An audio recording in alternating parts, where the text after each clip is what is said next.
और आपका आज स्वागत है। आज वीडियो में लेकर आए, उसका टाइटल है विराट कोहली और अनुष्का शर्मा की पूंछे महाराज जी से वार्तालाप। तो चलिए देखते हैं कि आज की वार्तालाप में क्या सीखने का मौका मिलता है। लेकिन उससे पहले इस वीडियो चैनल का नीचे लिंक आपको हमारी वीडियो के डिस्क्रिप्शन मिल जाएगा। सब्सक्राइब पे लाइक शेयर को फॉलो करें चैनल को। उसके अलावा व्लॉग चैनल का लिंक भी हमारी वीडियो के डिस्क्रिप्शन मिल जाएगा। सब्सक्राइब पे लाइक शेयर को फॉलो करें। चलिए देख लेते हैं ये वीडियो।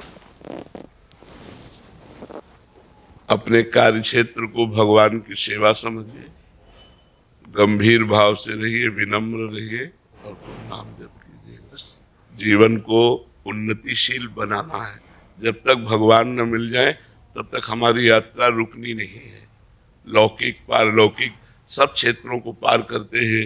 एक बार ठाकुर जी के देखें, जिसके हम असली में हैं, एक बार भरने तो उसको तो भी देखें। अनंत जन्म व्यतीत हो गए इसी माया में भ्रमित होते हुए, न जाने किस किस को अपना बनाया, सब छूटते गए। एक बार जो अपना है उसको तो देखें, जो एक बार अपना असली पिता है, जिसने मुझे प्रकट किया, जिसने मुझे बनाया है, एक बार उसको देखें। एक बार लालसा होनी चाहिए। सुनते हैं बड़े सुंदर हैं यार, एक बार तो देखना चाहिए ना। बड़े सुंदर हैं, देखने योग्य हैं, अपने हैं, प्यारे हैं। तो एक बार ये लक्ष्य बना लेना चाहिए कि आप चाहे जिस जन्म में मिलो, ये आपके ऊपर छूट है, लेकिन प्यारे अब मैं आपसे मिलना चाहता हूँ। आपने सब सुख देख दिए, दिखा दिए, अब हम मुझे नहीं चाहिए, अब मुझे आप चाहिए। और अगर आप चाहिए तो सारे सुख आपके चरणों में अपने आप आ जाएंगे। और आपसे विमुख होने पर देखो, हनुमान जी महाराज रावण से बोले कि तेरे पास सब कुछ है लेकिन विवेक नहीं। जिनके द्वारा तुझे सब कुछ मिला है उन्हीं की पत्नी का अपहरण करके तू सुख चाहता है। तो शंकर साहस विष्णु आज तो ही सकहि न राख राम कर द्रोही।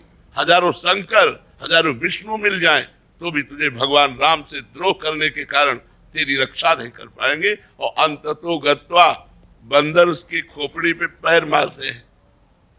ये हाल देखकर मंदोदरी कहती है कि राम विमुख अस हाल तुम्हारा, रहा न को कुल रोवन यारा। आज जिस समय तू चलता था मैंने देखा है, दिशाओं के दिग्गज कांपते थे। आज वही रावण तेरी खोपड़ियों को बंदर लात मार रहे हैं। ये हालत भगवान से विमुख होने के कारण हुई। तो हम उन भगवान के सन्मुख को, उन भगवान को प्राप्त करें तो मनुष्य जीवन की सफलता है। को आनंद पूर्वक रहो, मस्त रहो, भगवान के आश्रित रहो।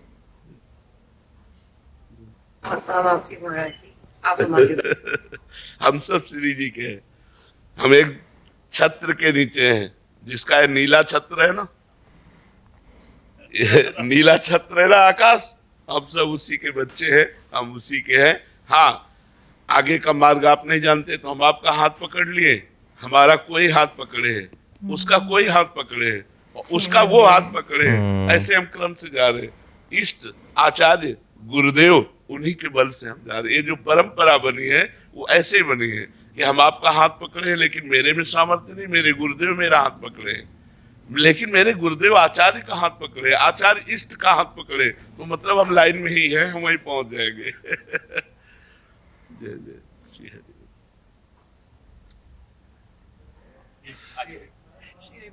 श्री हरि, खूब जाओ, मस्त रहो।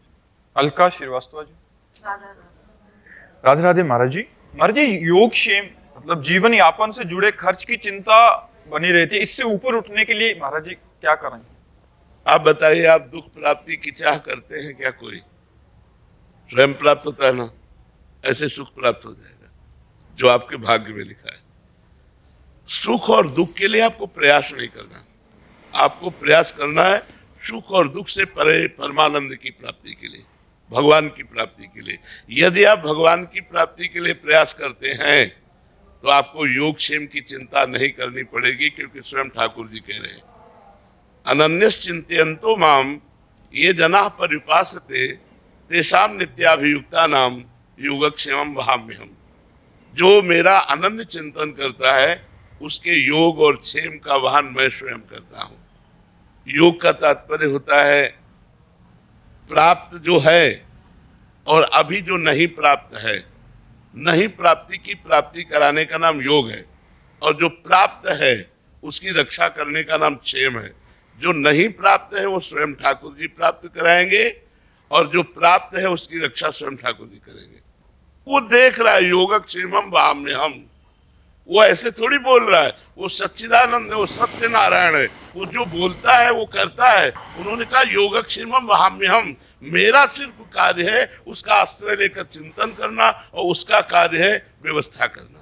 हम जब उसकी शरण में हैं तो उसकी व्यवस्था अपने आप होगी। आप चाहे गृहस्थ हो चाहे विरक्त हो, सबकी वो व्यवस्था करता है। हम आपको कैसे बताएं, वो इतना आगे से आगे देता रहता है। आपको क्यों नहीं मिलता है?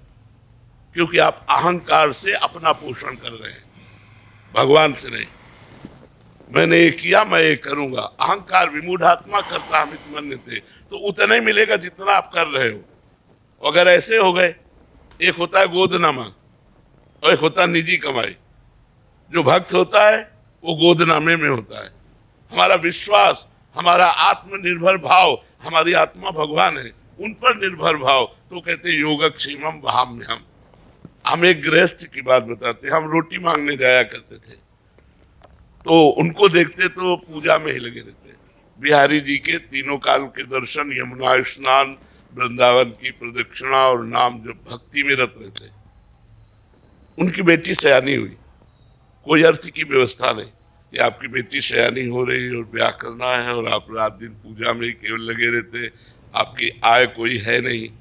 जो रेलवे में तो उससे जो उनको मिलता था पेंशन, उसी से उनका चलता था। वो बिल्कुल बिल्कुल विरक्त संत जैसे गृहस्थी में।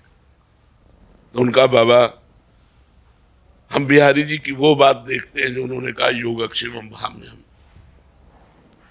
मैं पूर्ण भरोसे पे हूं, जिस तारीख को जिस समय होना होगा वैसा होगा। एक परमहंस जी थे, अभी उनका शरीर पूरा हुआ, बड़े ब्रज के गुप्त परमहंस थे, उनको कोई जानता नहीं था। वो एक इंजीनियर को गुड़गांव से लेकर के आए बिहारी जी के दर्शन कराने। तो वो उनके यहाँ पहुंचे, पहुंच कर कहा कि तुम्हारी बेटी ब्याह लायक है यार, ब्याह नहीं करोगे? तो उनका कोई संयोग बैठेगा तो देखेगा, हम तो बिहारी जी के ऊपर है। तो कहा ये इंजीनियर है, ठीक रहेगा? इंजीनियर से कहा लड़की ठीक रहेगी? उन्होंने कहा जी 5 मिनट हम बात कर लें। बोले बात कर लो, ब्याह हो गए। कैसे बिहारी जी करते, कैसे व्यवस्था करते, योगक्षेमम वहाम्यहम। ये कोई भगवान ने मजाक नहीं की, गीता जी में स्वयं भगवत वाणी, पर हम ऐसे नहीं हो पाते। हम कहते हैं ऐसे रहो, तुम बचाने की कोशिश मत करना, तलवार आएगी और तुम्हारे गले में हार बन जाएगी, तुम्हारे गले को छू भी नहीं सकती यदि भगवत आश्रित हो। 5 वर्ष का बालक प्रहलाद है, त्रिभुवनपति हिरण्यकश्यप है, आग में जलाता है, जहर पिलाता है, हर कोशिश मारने की करता है, लेकिन 5 वर्ष के बालक का बाल भी बांका नहीं कर सका। और भगवान ने नरसिंह रूप धारण करके फाड़ के फेंक दिया उस वरदानी विशेष वरदान प्राप्त किए हुए हिरण्यकश्यप को भगवान ने फाड़ के फेंक दिया। और 5 वर्ष के बालक का वो त्रिभुवनपति होने पर भी बाल बांका नहीं कर पाया। ऐसे भगवान हमारे हैं। भगवान की अनंत सामर्थ्य है, हम भगवान के आश्रित नहीं हो पाते, इसलिए हमें बात नहीं। अरे योगक्षेमम वाम्यम, ऐसा मत सोचो कि केवल बाबा जी का ही योगक्षेमम वाम्यम। भगवान अपने भक्त का योगक्षेमम। अर्जुन बाबा जी हैं क्या? अर्जुन के रथ की बागडोर पकड़े हुए अखिल ब्रह्मांडों का नायक वहां बैठा जहां अर्जुन की जूतियां हैं। रथी जब खड़ा होता है तो उसकी पादुका जहां होती वहां सारथी का निवास। कौन है? ध्येयम सदा परिभवग्नम अभीष्टदोहम तीर्थास्पदम शिव विरंच नुतम शरण्यम भृत्यार्थिहम प्रणतपाल भवाब्धिपूतम वंदे महापुरुष ते चरणारविंदम। जो भगवान शंकर ब्रह्मादि है, जिनके चरण रज की वंदना करते हैं, वो भगवान श्री कृष्ण है। और बैठे कहाँ है? सारथी बने बैठे। तो हमें विश्वास होना चाहिए, विश्वास के बिना भक्ति नहीं और भक्ति के बिना सदगति नहीं। इसलिए चाहे गृहस्थ हो चाहे विरक्त हो, भगवान पर विश्वास करो, उसका चमत्कार देखो, उसका चमत्कार देखो, भगवान कैसे रक्षा करते हैं। महाराज जी, आपने बोला कि अप्राप्त की प्राप्ति और जो प्राप्त है उसकी रक्षा करते हैं प्रभु। महाराज जी, यहाँ जब मनोकामना वाली बात आती है कि हमने भगवान से मांगा फिर दिया नहीं, क्यों दे? भगवान तुम्हारे नौकर है। तुमने तपस्या की, तुमने साधना की, तुमने उपवास रखे, तुमने व्रत रखा, तुम तीर्थयाटन किए, तुम कितना नाम जप किए, क्यों दे दे? हमने बताया है कि 2 प्रकार से भगवान देते हैं। एक तो होता है अपनापन, जैसे ये हम दुनिया जो है हमारे भगवान की एक दुकान है। मेरे मालिक की दुकान में है, सबका जीवन खत्म। अब इस दुकान पर जब हम जाते हैं और हम कहें जरा सोने का हार दिखाइए, लीजिए पैसा आपको देना पड़ेगा। अच्छा, घर का आदमी गया और उसने कहा ये हार तो हमें बहुत पसंद है, ले लीजिए, उससे पैसा मांगेगा क्या? तो या तो भगवान के बनो, तो आप मेरा स्वामी है, मैं उनका दास हूं, वो मेरा पिता है, मैं उनका पुत्र हूं, जिधर चाहूं, जो चाहूं, जब चाहूं, जहां चाहूं वहां उपस्थित करवा दूं, क्योंकि वो अखिल सामर्थ्यशाली है। या तो घर के बनो, उनके दास, उनके निज जन बनो, उनके सखा बनो, उनको प्रीतम मानो, और या फिर तपस्या करो। तपस्या करो और फिर भगवान से चाहो तो, जैसे श्री ब्रह्मा जी ने कर्दम जी को आदेश किया, जाओ गृहस्थ धर्म स्वीकार करके संतति उत्पन्न करो। श्री कर्दम जी ने सोचा, बहुत ज्ञानी महापुरुष थे, तो उन्होंने 10,000 वर्ष तपस्या की। दाहिने पैर के अंगूठे के बल खड़े होकर हाथ उठाकर 10,000 वर्ष तपस्या की। भगवान प्रसन्न हुए तो उनका, मुझे मेरे योग्य पत्नी चाहिए। तो आदि सम्राट महाराज मनु की पुत्री देहूति, भगवान ने कहा वो परसों आएंगे और आपका ब्याह कर देंगे। पत्नी भी चाहिए तो 10,000 वर्ष, तो कलयुग में 10,000 वर्ष तो जीना नहीं, 80 वर्ष जीना यार। 10 दिन तो भजन करो, कुछ चाहिए तो भजन करो। ऐसे थोड़ी कि बोल दी जाके कि तुम्हें 100 किलो लड्डू खवा दे, हम भूखों मर रहे हैं। अरे पूरे विश्व ब्रह्मांड में वो भगवान पवार है। अच्छा, ये काम नौकर से कहा जाता है। मालिक को तुम नौकर समझ रहे हो कि तुम्हें 50,000 का फूल बंगला बनवा देंगे, हमारा काम कर दो, ऐसे नहीं होता। या तो इतनी तपस्या हो, आपका भजन हो, व्रत उपवास हो, तीर्थयाटन हो, तो मांगिए, अनुष्ठान कीजिए, तो पूर्ति होगी। या आप भगवान के बन जाइए कि नाथ आप मेरे स्वामी हैं, मेरी आवश्यकता है, तो भगवान उस आवश्यकता की पूर्ति निश्चित करेंगे, निश्चित करेंगे। विश्वास कीजिए। अगर दो में से आपका कोई न तप है और न संबंध है, तो ऐसे मांगने से नहीं मिलता। ऐसे मांगने से तो सब लोग मांगते रहते हैं भगवान से, ऐसे थोड़ी सुनते हैं भगवान। हमारी बात मान लो, भगवान को अपना मान लो। अपना मानने में क्या जाता है, वो तो अपने है ही। और फिर प्यार से उनसे बात करो, वो सुन रहे हैं, मान लो छवि के सामने ही आप ऐसा। हमने आज तक देखा है कि 1 सेकंड में हमें उत्तर मिला है। हमारे हृदय में ही 1 सेकंड में उत्तर आया। अगर हमने कोई प्रश्न किया अपने ठाकुर जी से, कोई बात की, तो ऐसे चांस ही नहीं आते। 1 सेकंड में निदान मिला है, 1 सेकंड में निदान मिला है। वो सुन रहे हैं, आप जहां से बोल रहे हो वहीं बैठे सुन रहे हैं। लेकिन आपका परिचय तो होना चाहिए। आपने परिचय तो संसार में किया, भगवान से परिचय किया नहीं। भगवान को केवल एक माना अपनी वासनाओं की पूर्ति का क्षेत्र, तो ऐसा नहीं है। वो भगवान है, बहुत चतुर है, बहुत खिलाड़ी है, ऐसे हाथ में आने वाले नहीं। बहुत अच्छा लगता है जब भी हम लोग महाराज जी की वीडियो देखते हैं। मुझे ऐसा लगता है कि पता नहीं क्यों ऐसा मुझे फील होता है कि हमेशा आपकी ना सिचुएशन जो लाइफ में चल रही होती है ना, उन्हीं के अकॉर्डिंग आपके पास वही टॉपिक आ जाता है। और आपको कुछ ना समझने का और सीखने का मौका मिलता है। जैसे महाराज जी ने लास्ट में बात बोली ना कि आपको मतलब अगर फल चाहिए तो उसके लिए आपको मेहनत करनी पड़ेगी। अब उन्होंने हर तरह से ये चीज़ बता दी है कि क्या क्या आप कर सकते हो। और मतलब मैं पहले इस चीज़ को समझती नहीं थी, और क्योंकि एक्सपीरियंस नहीं था उस तरह का, कोई अनुभव ही नहीं आपका लाइफ में उस तरह का रहता।